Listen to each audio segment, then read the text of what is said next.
So this next this next lesson in Unit 1, which is our last lesson, that was weird, sorry, is all about digital marketing.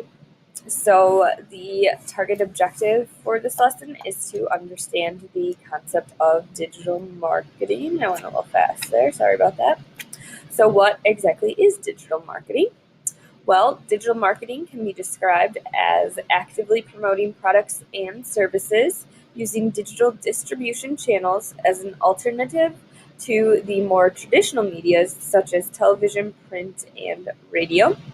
And today's consumer is more cognizant of the marketing messages all around them, leaving them more likely to tune out of advertisements or other forms of marketing communication. And in the golden age of television, an ad on one of the big three networks could reach 70% of the viewing audience. And according to Seth Godin, who is the author of Permission Marketing, today's consumer receives roughly 1 million marketing messages a year on average, which makes the consumer overwhelmed, and due to that, they're becoming more adept at tuning out marketing messages. And there are a few different ways that this can be done. The first is email filters to block spam out, DVRs in order to skip commercials, caller ID, which can screen telemarketers out, and recycling direct mail pieces without opening them.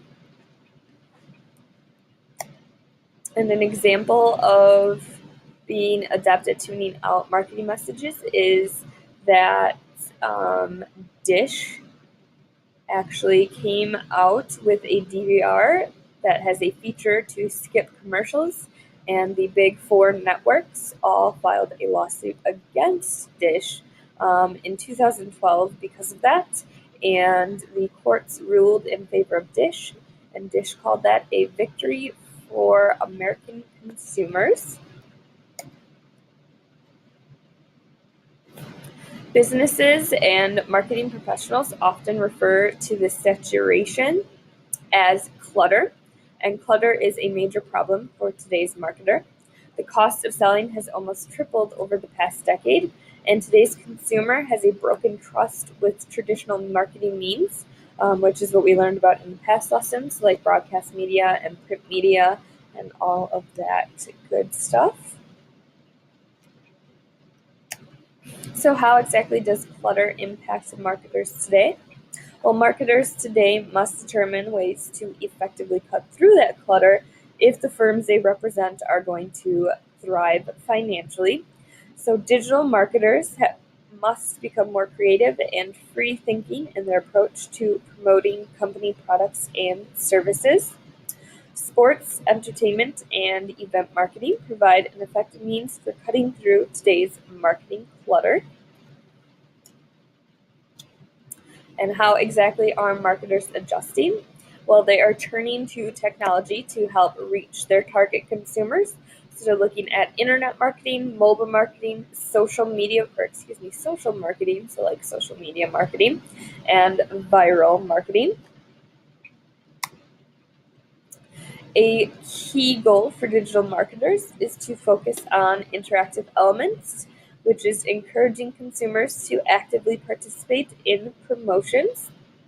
U.S. interactive marketing spending has reached, sorry, I put Will in there, $55 billion in 2014, which made up 21% of all marketing spending, according to a report issued by Forrester Research. To promote its fall drama, Person of Interest, CBS created interactive billboards in New York and Los Angeles, which took photos of passerbys, then incorporated those faces into the billboard's display, accompanied by phone number, and identification number to text message. If the person sends the text, they receive a link to their classified file and can post a photo on Facebook or Twitter.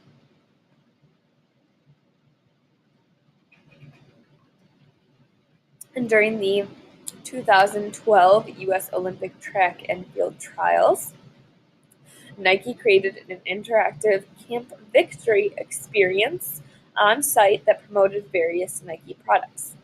The exhibit featured a 15-foot tall digital wall that provided a visualization of the fastest runs from the Olympic trials and head-to-head treadmill races for fans.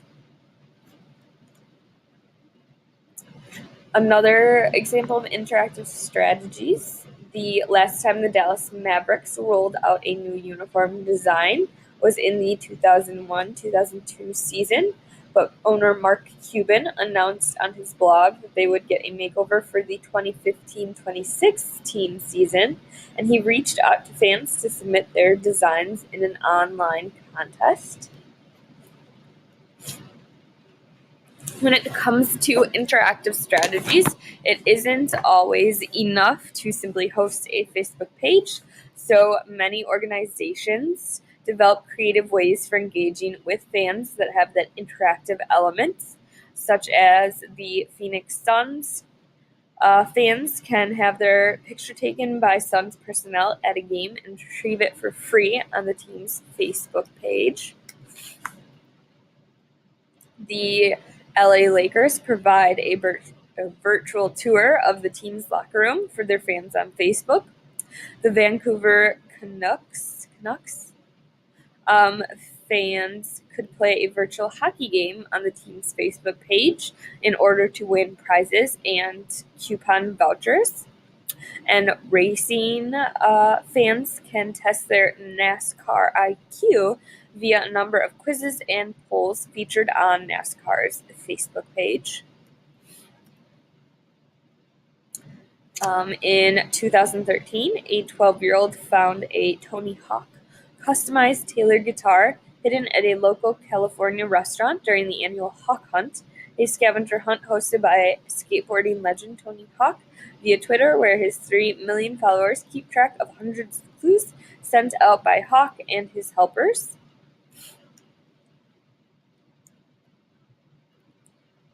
The PGA Tour took an unprecedented approach to fan interaction in 2013 when they announced that fans all over the globe would help determine the pin placement at the par 3 15th hole in the final round of the PGA Championships through an online vote, and they even enlisted golf legend Jack Nicklaus as a host for the unique event on PGA.com.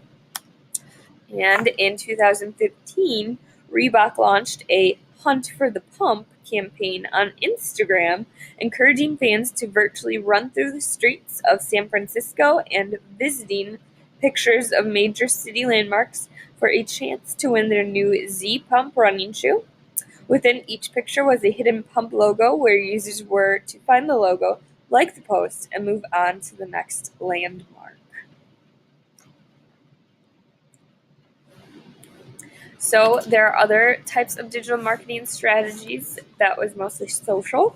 There's also internet marketing, and according to Nielsen's 2014 sports media report, fewer consumers are visiting sports websites than previous years.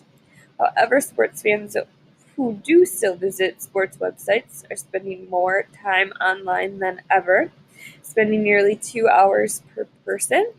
The internet, far more than other mediums, has given consumers a voice, a publishing platform, and a forum where their collective voices can be heard, shared, and researched, creating a more powerful and educated audience than ever before.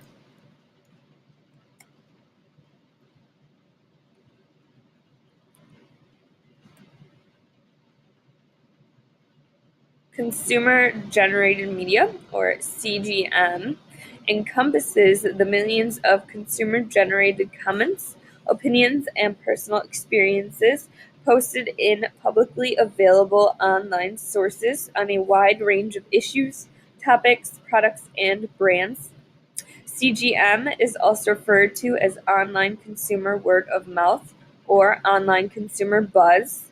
CGM originates from